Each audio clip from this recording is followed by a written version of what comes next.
Buenas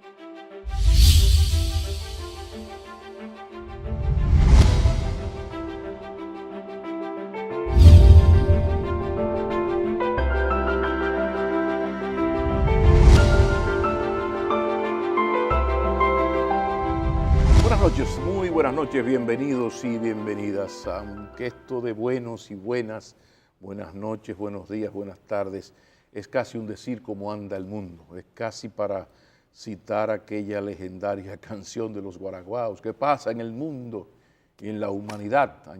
Vamos a añadirle ahí, ¿qué son estos mandamientos? ¿Qué ocurre en el globo terráqueo? Qué difícil, señores, la geopolítica mundial, entre muchísimos temas. Vamos especialmente a analizar uno por su repercusión y su peligrosidad para la humanidad toda. Yo hablo del conflicto entre Norcorea, entre Corea del Norte y los Estados Unidos, por no decir de alguna manera gran parte de Occidente. Para eso tenemos siempre nuestro invitado de lujo para todo lo que sea relaciones internacionales y geopolítica. El profesor Iván Ernesto Gatón está con nosotros. Mi respeto, profesor. Bienvenido, Gracias, bienvenido. ¿Cómo? ¿La familia está bien? Muy bien, gracias. Bueno, tratando de aprender algo sobre Tayikistán. Tayikistán, wow. Mire, profesor, los orígenes históricos de este conflicto, porque ya se están hablando cosas muy serias de hacer desaparecer la capital norcoreana, de lanzar una bomba sobre los Estados Unidos. O sea, estamos hablando ya de lo nuclear, la hecatombe total. Entonces, quizás es bueno comenzar por el principio. ¿Cómo llegamos aquí? Las razones históricas, los antecedentes de estas Coreas y de este conflicto. Los antecedentes están en ese cambio brusco que se dio con la caída de las águilas. ¿La caída? De las águilas. Explíquenos. Así es que se denomina a la caída de los antiguos imperios europeos, sobre todo el imperio austrohúngaro en el 1918 y el imperio turco otomano, que era el anciano enfermo de Europa. Y ahí viene también la caída de la dinastía de los Romanov. Y entonces todo esto, que todavía heredamos, problemas de países que surgieron del imperio austrohúngaro, de países que surgieron del imperio turco otomano, todo esto con la Revolución Rusa conforma un nuevo mundo donde por costumbre los seres humanos tratan de imponer sus intereses, y siempre hay que referir que cuando en términos de sociedad y en política usted trata de obtener lo que desea, si no dialoga, tiene que imponerse por la violencia. Sí. Entonces, en este caso, Corea queda en la Guerra Fría, queda enmarcada en la Guerra Fría. Por eso, cuando ya en las conferencias, primero la conferencia de Teherán, luego la conferencia de Potsdam, que es la definitiva en Alemania, cuando ya Stalin y Truman deciden, mira, aquí es que nos vamos a hacer las divisiones. Corea queda dividida entre la parte que había quedado la influencia soviética y la parte que había quedado la influencia americana, en este caso el general Douglas MacArthur. O sea que estamos hablando de una reminiscencia de la Guerra Fría que sobrevive al siglo XXI. Dos cadáveres insepultos tiene la Guerra Fría, Cuba y Corea del Norte. Son dos cadáveres insepultos de la Guerra Fría. Desgraciadamente, podemos ver que la Revolución Cubana, con el caso de Bahía de Cochinos y la crisis de los misiles, el régimen de los Castro pudo mantenerse, porque hubo un acuerdo de que, mira, tú sacas los misiles y yo te quito los misiles que tengo en la frontera con Turquía. Pero en Corea del Norte, los chinos dan 1,5 millones de soldados, los rusos apoyan con las armas y terminan dividiéndose en el paralelo 38, porque a pesar de que MacArthur quiso seguir subiendo, no podía, y cuando quiso buscar una alternativa... Hubo contradicciones con el presidente Truman, tengo entendido. Porque no era la línea de la política del presidente Truman, y el presidente Truman lo llamó a Washington y le dijo, mire, siéntese por aquí, que yo voy a enviar un sustituto, porque aunque usted desee que nosotros llevemos allí una conflagración de niveles mayores, ya estamos advertidos, tanto por los chinos como por los rusos indirectamente, de que no podemos seguir más allá del río Yalu, que es donde se marcan las fronteras entre China y Corea del Norte. O sea que entre las dos Coreas en verdad nunca ha ocurrido un verdadero acuerdo de paz, sino que es un asunto de guerra fría. La palabra no hay otra, de guerra fría. Tú aquí, yo aquí, y nos vivimos amenazando constantemente. Hubo una división, y en esa división se firmó un armisticio en el año 1950, resaltando, para ver la influencia tanto rusa como china, que Kim Il-sung, el creador de esa Corea, es un hombre que tiene formación del Ejército Rojo ruso, de Trotsky. Él llega a ser capitán del Ejército Rojo. Ese fue el que encabezó la invasión a la otra Corea, a la Corea del Sur, y viene lo que conocemos como Guerra de Corea 50-53, por ahí, ¿no? Él es quien tiene de Stalin el visto bueno. Es Stalin incluso que le dice, ataca. Y por eso es que luego MacArthur en Incheon entra y comienza a recuperar terrenos. Pero ese Kim Il-sung era un hombre digamos así, de un gran carisma, un rusófono de primera, tanto es así que se preocupaba de que su hijo Kim Jong-il hablara un ruso casi perfecto, pero un hombre también de un carisma y un convencimiento al hablar que, por ejemplo, en el año 1970, cuando el profesor Juan Bosch hace esos viajes a las antípodas, Kampuchea, que hoy es Camboya, donde estaba el rey Norodom Sihanouk, él envía una comisión de dominicanos a los cuales tuve la oportunidad de entrevistar, el doctor Antonio Abreu Flores, que me dice, lo conocí personalmente junto al Chino Aristi en la plaza de Tiananmen el día 1 de mayo de 1970. Wow. Estaban Joseph Broz Tito, estaba Norodom Sihanouk, y a mi lado estaba el doctor Manuel Herrera, que amigo nuestro, sí, exacto, gran psiquiatra dominicano, y también estaba el Chino Aristi, los tres dominicanos. Don Héctor Aristi. El chino. Aristi Pereira. Mejor conocido como el chino. Como el chino, claro. Y me hablaron, porque recordemos que antes de los 40 años era ya el jefe, el presidente norcoreano, pero muy astutamente Kim Il-sung, como muy bien me referían los amigos que llegaron a conocerlo, buscó una línea intermedia entre ese, entre comillas, marxismo ruso y el marxismo chino, que era maoísta, y fue la doctrina Juche.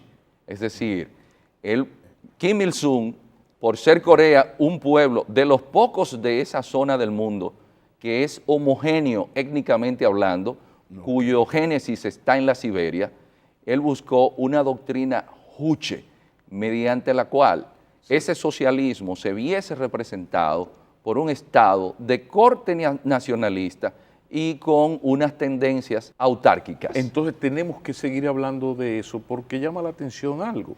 Terminó la Guerra Fría hace más de 20 años.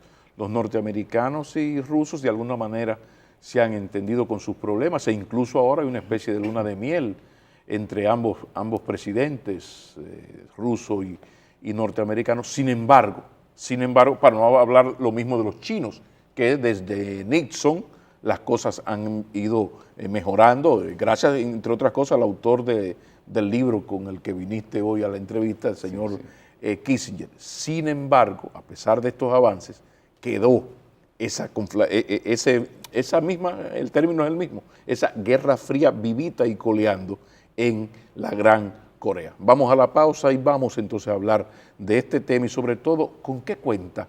¿Qué tan peligroso es Corea del Norte en términos militares? Vámonos a la pausa. Cuando retornemos, seguimos esta conversación con el especialista Iván Gatón que nos acompaña. Ya regresamos.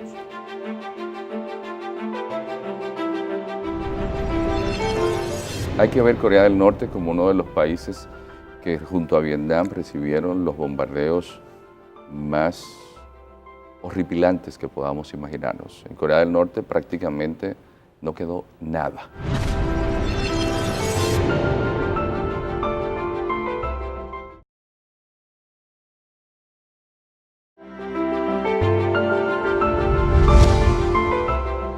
Entonces, Iván Ernesto Gatón, las Coreas son reminiscencias de la Guerra Fría. Ahí están.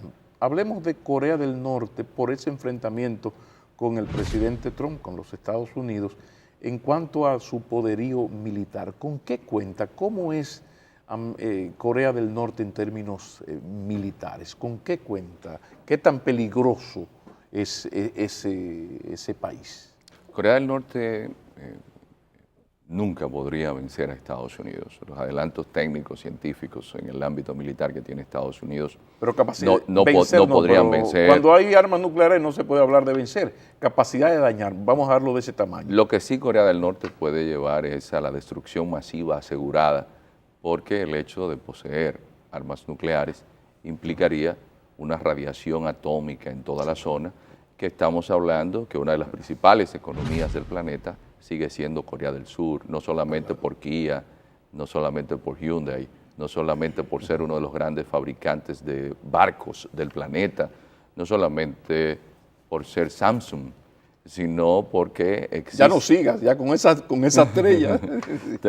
Estamos hablando de la interdependencia de la economía mundial y los efectos que esto tendría, más aún cuando Corea del Norte no necesita siquiera de armas nucleares para crear lo que sería un santuario de desolación, destrucción y muerte en Corea del Sur, específicamente en su capital, Seúl, que queda apenas a 50 kilómetros de la frontera donde está el paralelo 38. Solamente con la artillería antigua, pesada, sí, que está puesta en todo el paralelo 38, es suficiente para destruir en apenas 2 horas lo que es Seúl. Lo que pasa es que se ha unido el hambre con las ganas de comer. De repente tenemos una persona que no presenta las mejores credenciales de estadista en Corea del Norte, pero no podemos decir nada diferente de quien gobierna en los Estados Unidos. Perdón, entonces, Pablo. Estos dos temperamentos no representan un gran peligro porque ninguno de los dos son estadistas, son personas emocionales, bueno, lo que hemos visto de ambos personajes. No es ¿Cómo vislumbra tú el escenario con estos dos protagonistas tan sui generis, para decirlo elegantemente? Le hice ese abrupto perdón, porque cuando usted habló de Kim Jong-un y esa personalidad, pensé en Kim Jong-un leyendo el libro de Donald Trump de cómo negociar. Sí, sería muy bueno que lo... Me parece que lo leyó. Aunque el problema de Donald Trump es que quizás lo escribió, pero no lo practica en términos políticos, porque es lo más, a mí me parece lo más alejado de un estadista, aunque ahora le redactaron un discurso bastante aceptable en algunas partes, ahora el discurso reciente en la ONU. Lo que sucede es que si vemos, y por eso hacía la alusión un poco quizás sarcástica sobre el libro de Trump, y es que Kim Jong-un realmente es un tipo muy inteligente.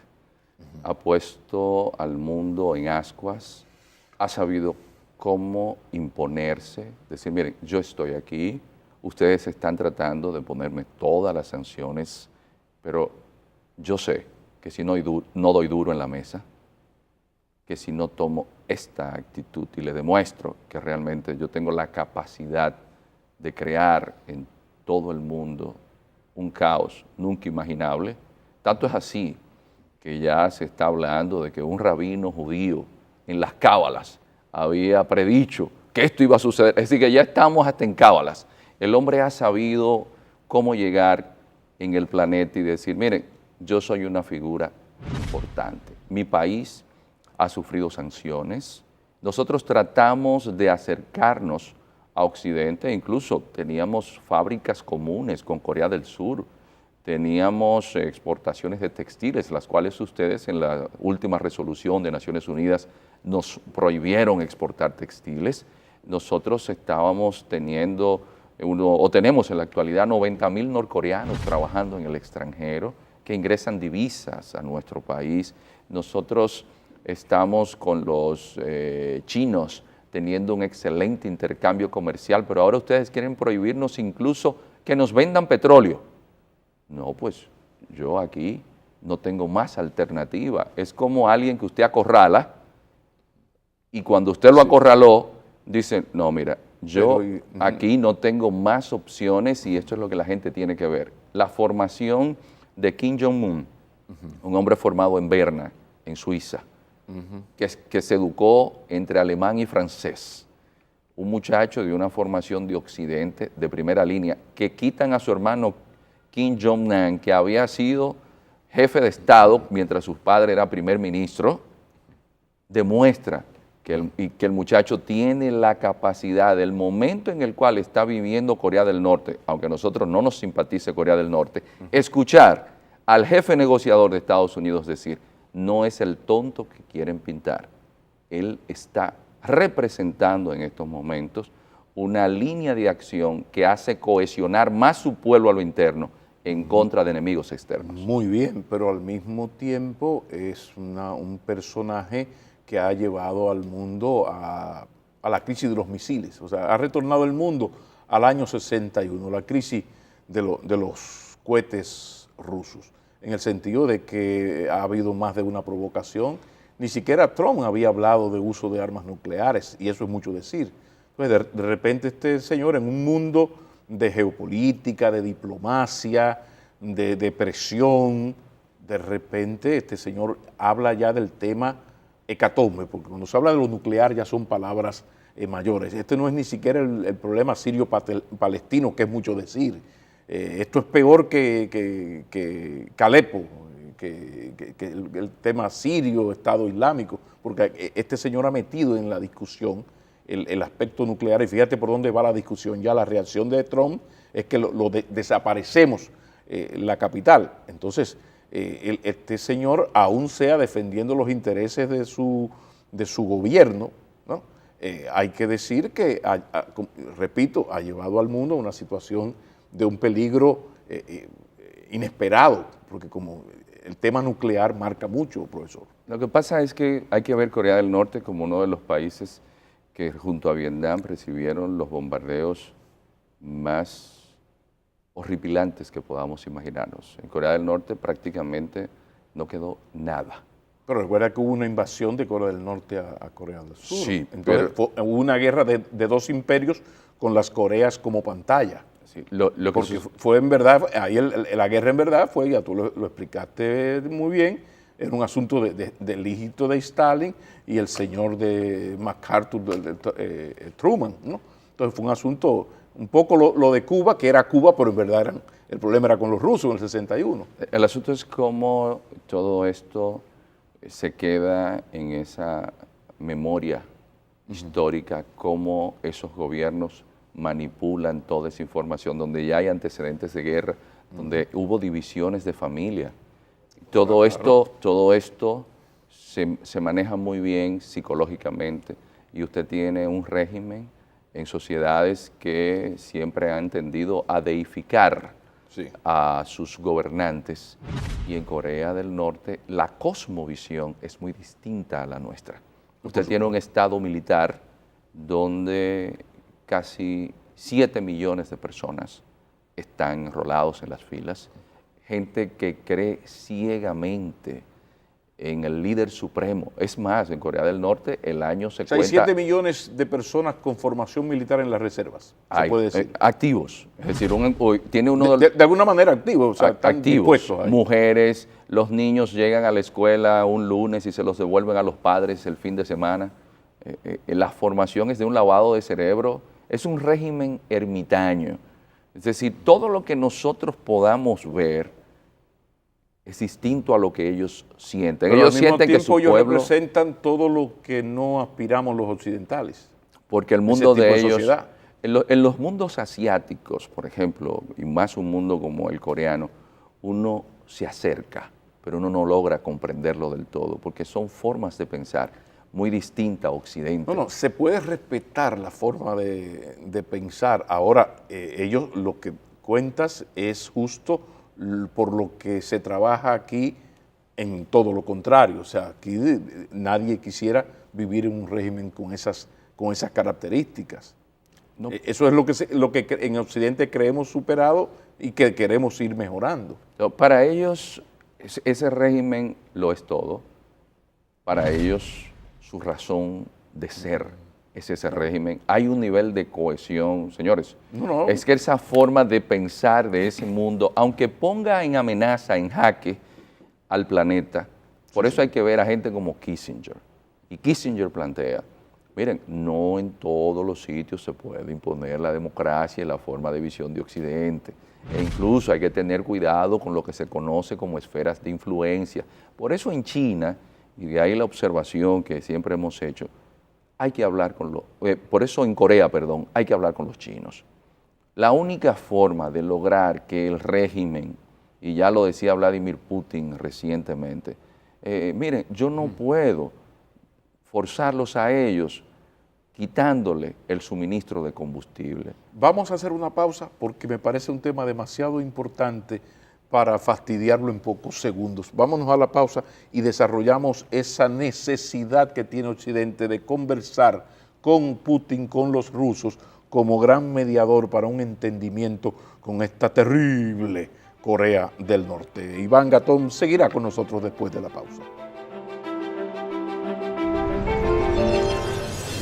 Nosotros en el planeta debemos estar conscientes que desesperar más al régimen de Corea del Norte sería, en un mundo globalizado, globalizar la guerra.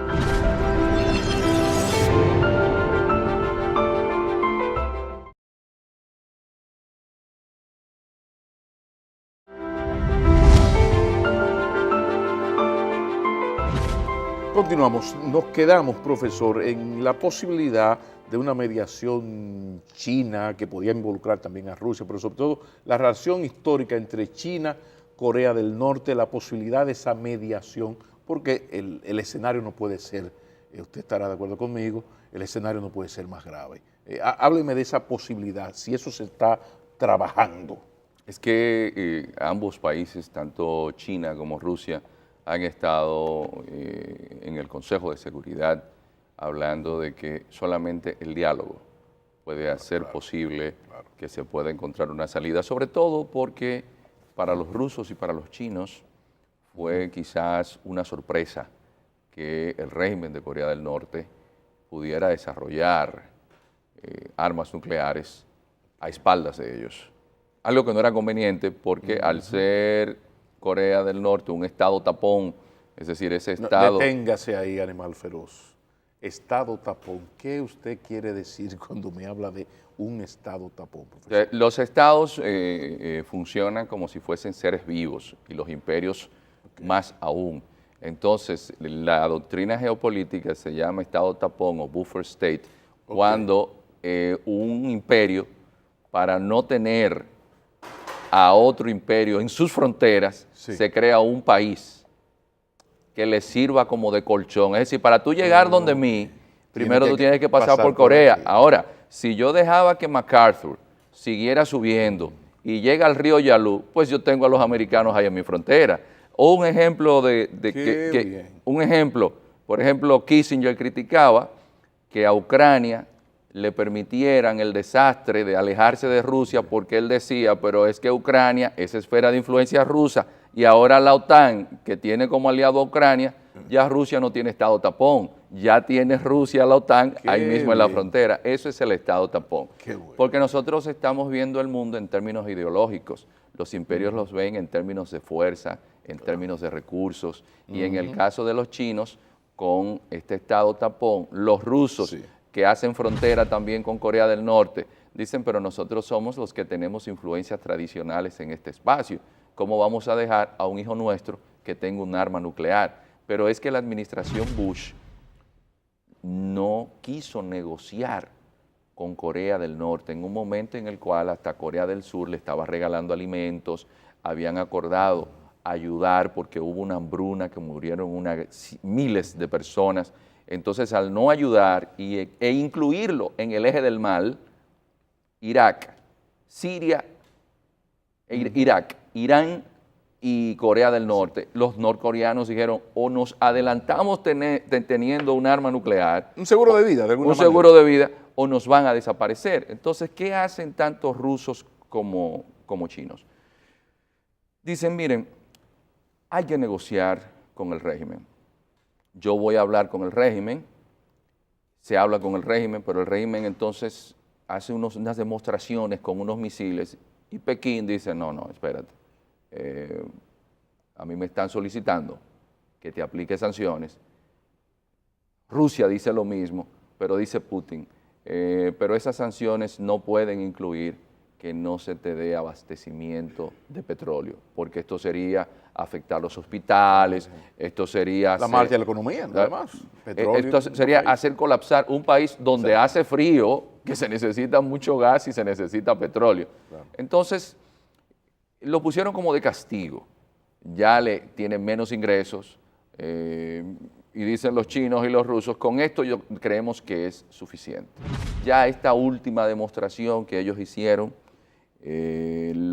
Putin lo que decía es lo siguiente: nosotros en el planeta debemos estar conscientes que desesperar más al régimen de Corea del Norte sería, en un mundo globalizado, globalizar la guerra.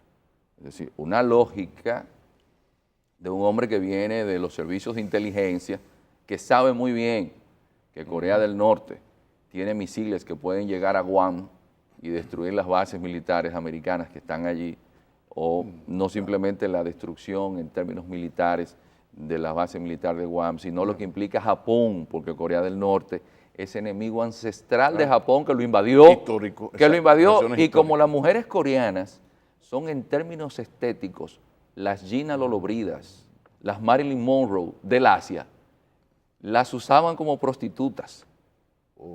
Y esa es una deuda histórica que todavía Corea del Sur... Heridas que sangran todavía. Heridas que sangran, no solamente con los coreanos, sino con los chinos, pero sobre todo las mujeres coreanas eran tomadas como prostitutas por el ejército japonés.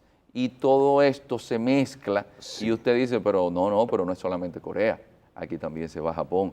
Que este problema que estamos hablando es tan importante como el tema que más nos pueda ocupar en las políticas internas, porque hay algo en geopolítica, una doctrina de Immanuel Wallerstein, y es que Wallerstein identificó que la violencia siempre había sido lo que había permitido a los imperios destruir a un grupo y después escribir la historia y decir, no, es que miren, nosotros éramos superiores en términos, digamos, hasta morales, y entonces nos imponemos. Entonces Wallerstein dice, no, en un mundo que hay más interdependencia, los imperios lo van a pensar antes de irse a la guerra. Por ejemplo, Estados Unidos y China son enemigos, pero son socios económicos. Si a China le va mal económicamente, ¿quién le compra los bonos del Tesoro a Estados Unidos?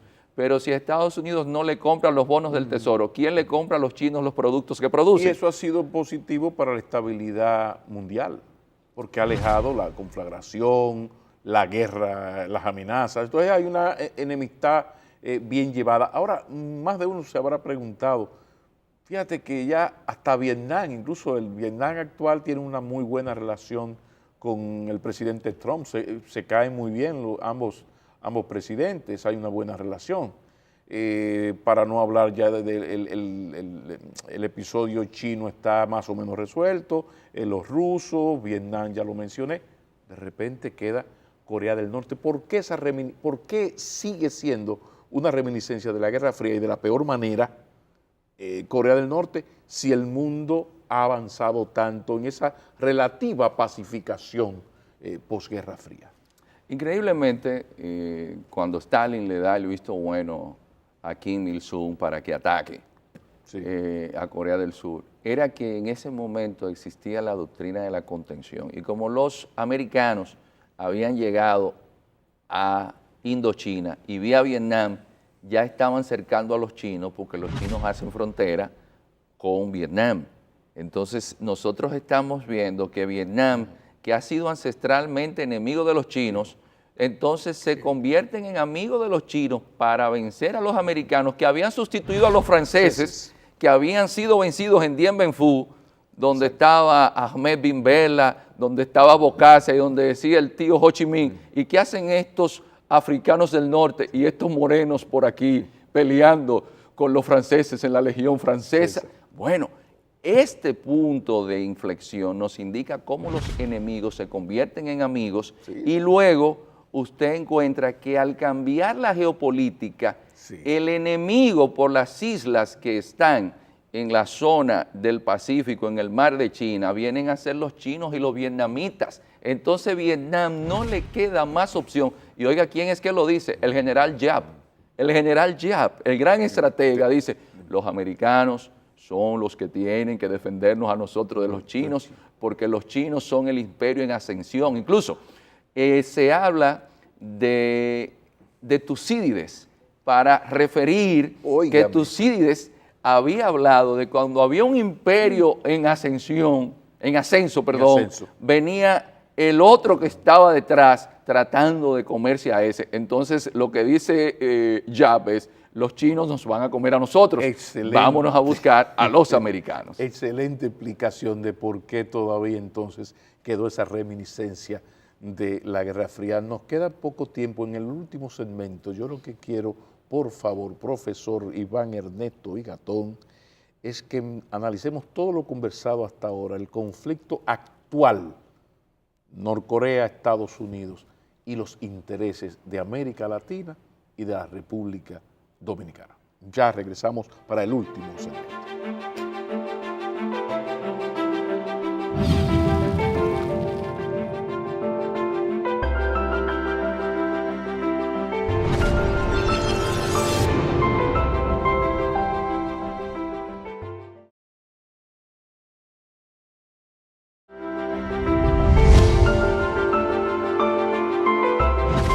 Último segmento, profesor. ¿Cómo puede afectar todo lo conversado hasta este momento, este conflicto Norcorea-Estados Unidos, este mundo como anda, este mundo tan loco, piantao, piantao, piantao, diría un argentino? ¿Cómo puede afectar todo esto a la América Latina y específicamente a los intereses de esta pequeñita media isla, tan chiquita como amada? Dígame usted. Lo que debemos ver es que en el caso de que Pyongyang no inicie ataque y sea atacado, ya China dijo que apoyaba a Corea del Norte, que no iba a aceptar ningún ataque exterior en una zona de su influencia por regímenes o por gobiernos del exterior. Es como una especie de doctrina Monroe, pero a lo asiático. Sí, sí. Todo esto, entonces, si vemos que China es el principal socio comercial, principal aliado de una gran cantidad, incluyendo Argentina, incluyendo Brasil, Chile, Perú, Venezuela, esto tendría sus repercusiones en toda la región. Pero no en toda la región, hay que ver que Europa, quienes están invirtiendo incluso en equipos de fútbol, son los chinos. Es decir, China está en el planeta entero.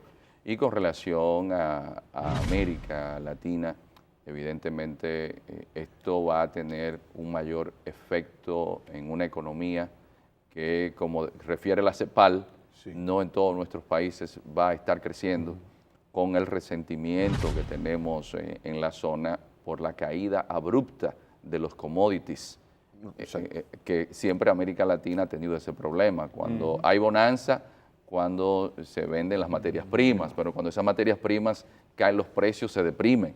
Entonces, lo de Corea del Norte es un asunto serio para todos nuestros países. Quizás, como siempre referimos en República Dominicana, y quizás eso tiene que ser objeto de estudio, el creernos que el río Sama es el Potomac. Entendemos que desde aquí el planeta sigue las líneas. Esa visión isleña de que nosotros somos el centro del mundo. No, incluso cuando hacemos, nunca se me olvida viviendo en Europa, que sabiendo que Juan Luis Guerra era una figura, me decían en España, no, pero él es cubano. Es decir, tanto es así que y el ego dominicano rodaba por las alcantarillas de la calle de Alcalá. De Alcalá de Henares. Es decir, a veces aquí nosotros pensamos que realmente somos muy conocidos. Y usted está en el Asia y usted tiene que decir que está al lado de Haití para que lo ubiquen como país. Yo siempre recuerdo mi época rusa, donde la parte así más vergonzosa para uno, cuando uno estaba hablando de Dominicanskaya Republic, y te decía, Okalaiskubi, cerca de Cuba. O sea, no te conocía, era cerca Okalaiskubi, terrible aquello. Pero Podríamos decir entonces que esa geopolítica económica, ese poderío chino puede ayudar a disuadir tanto a ambas partes para que se estén tranquilos y lleguen de alguna manera a un diálogo que incluya por lo menos el respeto, que creo que es lo importante en esto. Usted tiene su régimen dictatorial, inhumano, irrespetuoso de los derechos humanos, ahora yo lo voy a dejar tranquilo, como han dejado los norteamericanos tranquilos a la dictadura comunista china, que a alguna gente a veces se le olvida que en términos políticos es una jodida dictadura. Entonces, el poder chino podría ayudar a que haya ese respeto.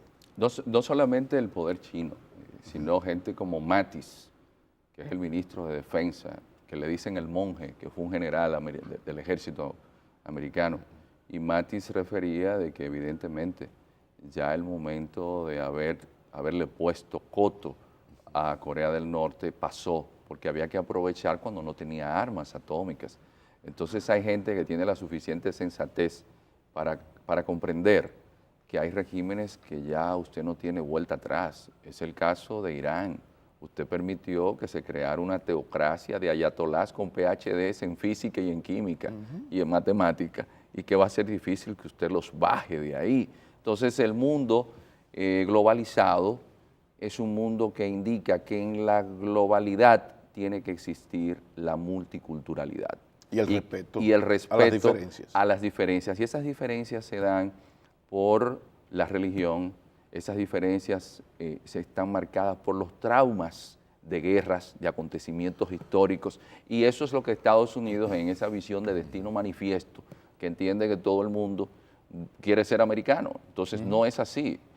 No todos los países pueden tener democracia, cuando en la mayoría de los países, por ejemplo, del Medio Oriente, siguen funcionando como tribus. O sea que finalmente podemos decir que esta política norteamericana del Departamento de Estado de que la defensa, con comillas o sin ellas, de los derechos humanos y la lucha contra la corrupción es más importante que el respeto a la soberanía de los pueblos, eso se va a seguir aplicando solo en el traspatio del imperio. Pero esto ha demostrado Corea del Norte y otros países, le han demostrado a los norteamericanos que por allá no. Que esto lo aplique con nosotros, que con el argumento de los derechos humanos, ellos lo han declarado oficialmente, que está por encima de aspectos de soberanía, como hace la DEA con el tema del narcotráfico. Cuando hay algún, por ejemplo, narcotraficante, aquí ha llegado un avión de la DEA,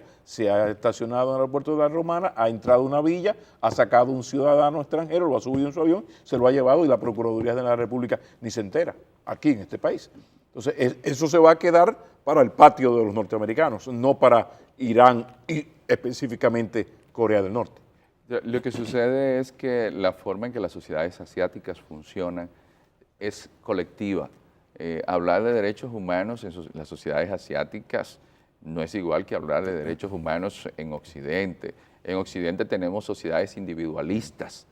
En las sociedades asiáticas estamos hablando de sociedades colectivas. Tanto es así que una persona comete una acción y, por ejemplo, prefiere suicidarse a tener que enfrentar luego a la familia y la ignominia que eso va a representar para el clan.